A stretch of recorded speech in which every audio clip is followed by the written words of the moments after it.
Grabatzen ari garen unean gaueko 11:00 2 minutu igaro diren honetan, Paris Saint-Germainek eta Real Madridek Midlife Stadiumen New Yorken jokatu duten kluben munduko txapelketako bigarren finalerdiaren analisia egingo dugu. 4-0 irabazi dio talde frantziarrak talde madrildarrari eta honen bestez Paris Saint-Germainek eta Chelseak jokatuko dute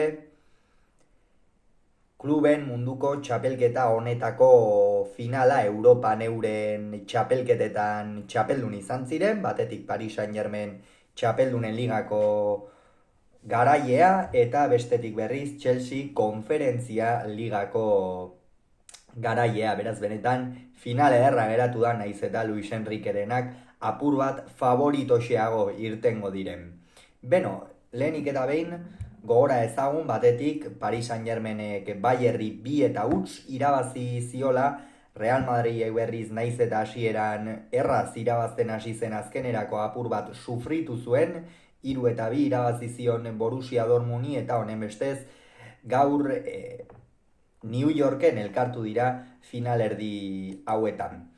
Goazen amaikakoekin, Luis Enriquek eta Xabi Alonso konako amaikako hauen aldeko apustua egin dute, batetik Paris Saint-Germaineko entrenatzaile Espainiarrak konako amaikako hau atera du, Donnarumma izan da tepean, atzean lauko lerroan Arrafe jokatu du eskuinaldetik, Nuno Mendesek ezkerraldetik, Marquinhos eta Beraldo izan dira atzealdearen erdialdean, Bitina jokatu du euskarri moduan, Joao Neves eta Fabian barnekaldetik laguntzaile zituela, eta goian Due izan da eskuinaldetik, Karaskelia ezkerraldetik eta Usman Dembelek jokatu du puntan. Real Madriden aldetik berriz, 4-4-2 sistemarekin irten da, erromboaren sistemaren aldeko apustua egin du Xabi Alonsok. Kurtua izan da atepean, atzealdean lauko lerroan Valverdek jokatu du eskuinaldetik, nahiko arazo izan ditu jokalari uruguaiarrak, gero aipatuko ditugu, Fran García ezkerraldetik, Rudiger eta Asensio atzealdearen erdialdean, euskarri moduan izan da Ogelian Tchouaméni, Bellinghamek eta Arda Gülerrek lagundu diote barnekaldetik, apur bat aurreratuago erdipunta horretan Gonzalo García, kluben munduko txapelketa honetan Real Madriden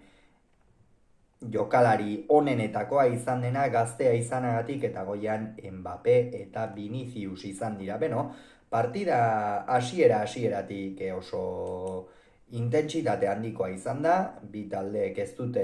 inongo espekulaziorik egin nahi izan, eta partidaren bila, atearen bila irten dira lehen unetik. Simon Martxiniak, poloniarrak zuzendu du norgehiagoka gaurkoan,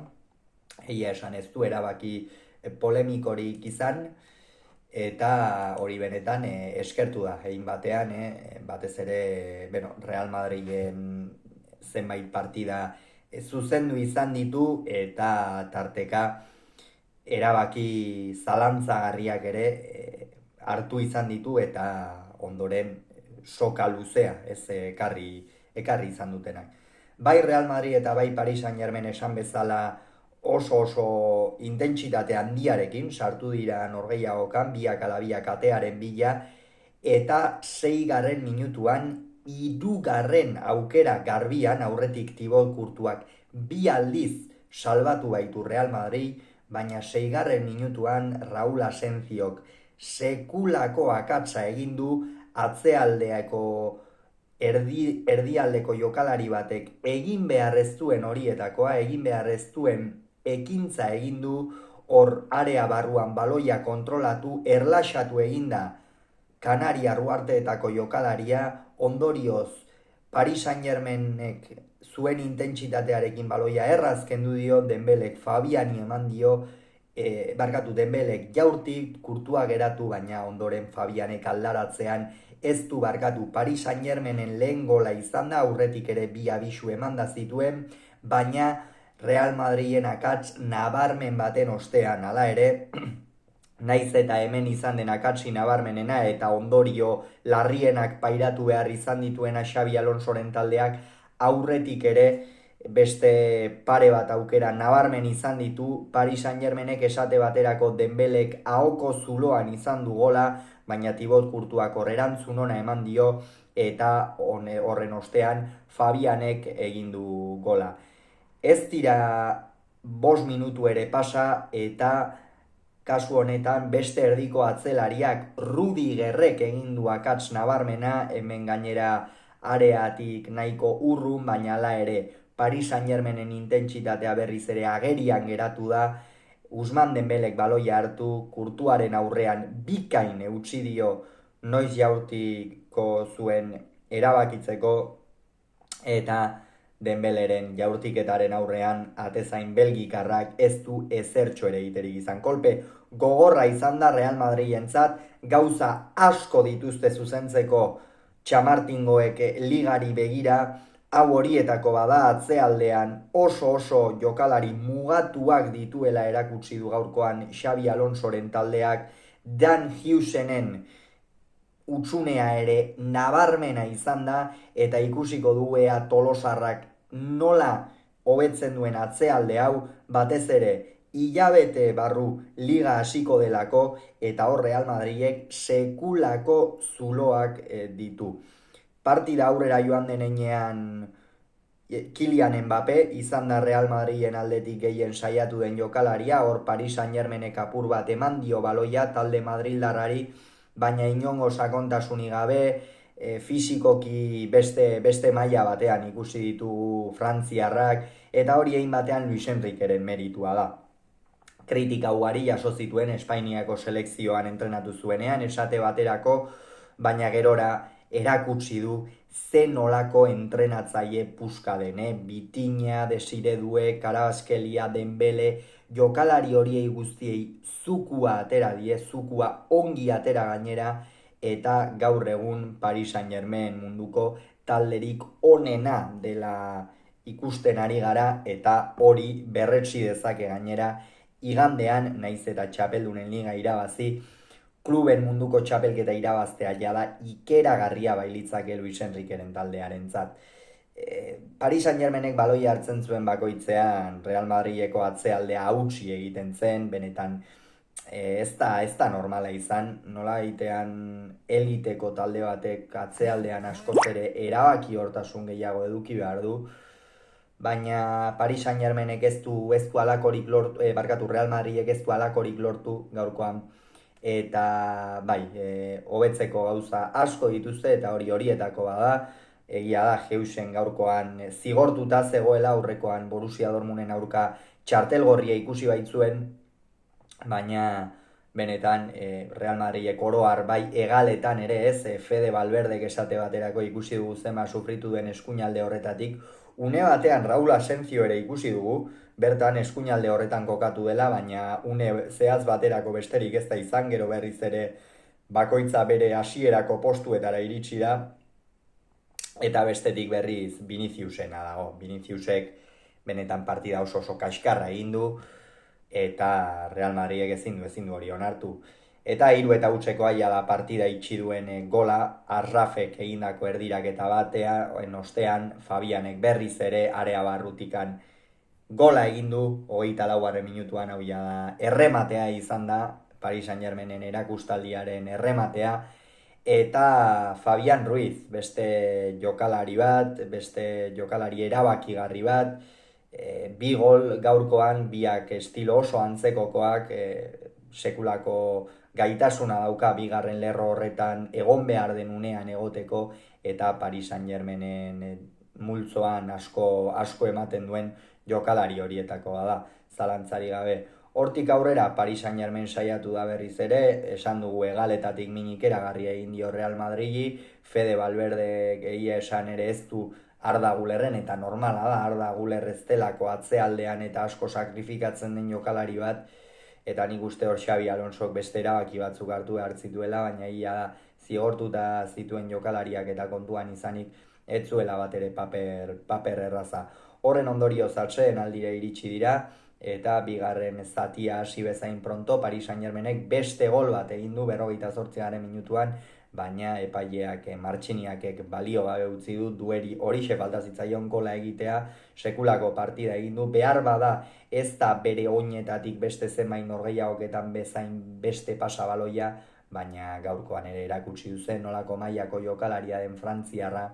eta Luis Enriqueren planetan finkoa bihurtu den jokalari bat, inolako zalantzari gabe. 59. minutuan, Luis Enrique bera izan da, aulkia lehena mugitu duena, Dembele eta Karabazkeli atera ditu, logikoki, jada partida erabakita zegoen, 3-0, igandean finala izango da, eta garrantzitsuak diren edo garrantzitsuenak diren bi jokalariek atseden hartu behar zuten. Dembelek sekulako partida egin du, gola egin du, horrez gain presioan sekulako beldurra sartu dio Real Madrid, ikusi ditugu atzealdean hasieratik oso beldurti, oso erabaki ezinik, eta hori egin batean Paris Saint-Germainek inposatu duen presioagatik ere izan da. Eta Gonzalo Ramos atera da horren ostean, aukera batzuk izan ditu, eta gerora gainera esango dugu zer egin duen, baina bai, benetan bere sarrerak ere ez dio Paris Saint-Germainen aurrealdeari ezer kendu, gehitu egin diola esango nuke, eta partida handia honena ere. Eta bestetik Karabazkelia, ezkerralde horretatik barne kaldera sartzeko gaitasun handia duen jokalaria, gaurkoan behar bada area ez du, nahi bezain bestetan zapaldu eta ez ditu nahi bezain beste aukera izan, baina hala ere Fede Valverderi behin eta berri sekulako burua usteak sortu dizkio, eta bera izan da Paris Saint-Germainen garaipenaren errudunetako bat, eta bere ordez Barkola atera da. Paris Saint-Germainek behin Barkola aterata nolabaitean joko zuzenago baten, ez? Alde egin du hasieran baloia atzetik ateratzen saiatu dira Luis Enriquerenak, gerora gaina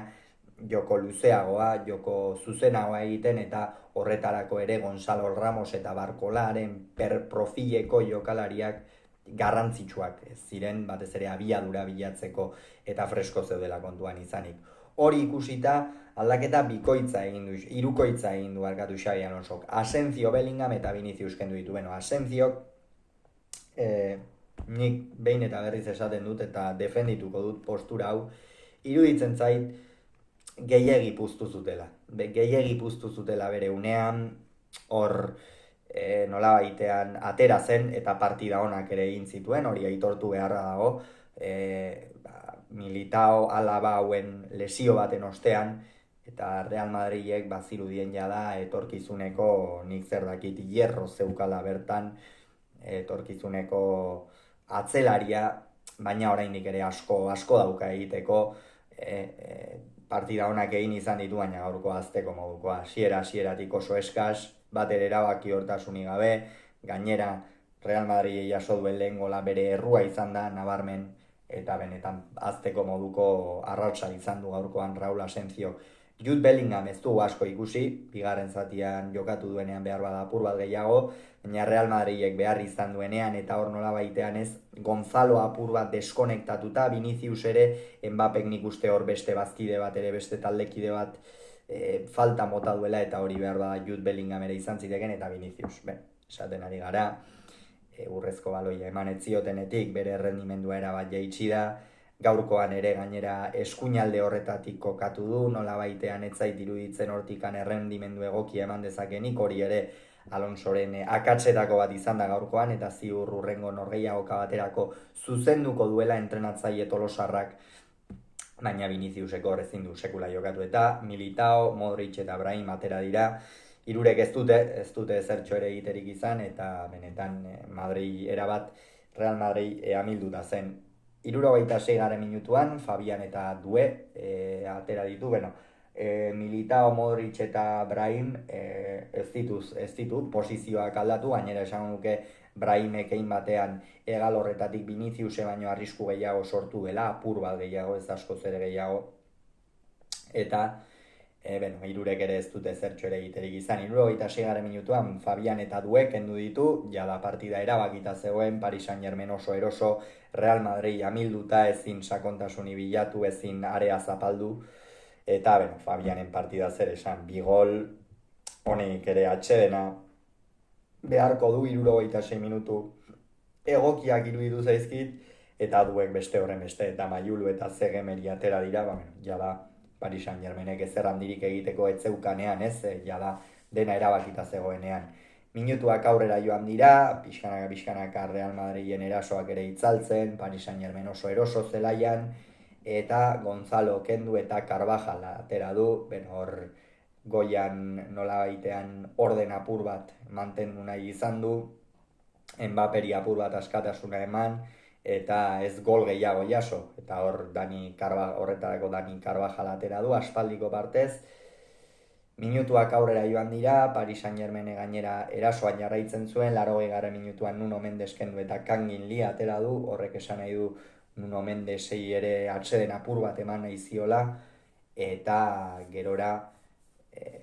Arda Güler kendu eta Lucas Vázquez Arda Güler oso desagertuta, ibili da gaurkoan, Gonzalo eta Nuno Mendes. Gonzalo gaurkoan ere desagertuta, nik uste handi geratu zaiola partida, Nuno Mendes berriz beste behin ere oso erasokor, alboko marra askotan bilatuz, eta Arda Güler ere erabat desagertuta, ez du jokoan apenas sartzerik izan, sartu denean ere erabakiak ez ditu onak hartu, eta Lucas Vázquez eta Kangin Lee,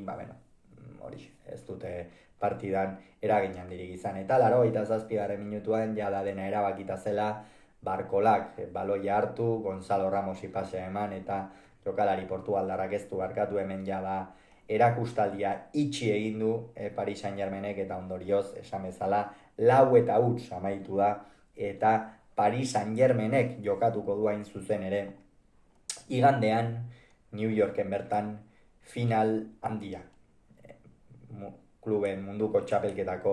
final handia. Esan bezala, Paris Saint-Germainek 4, Real Madridek 0 New Yorken.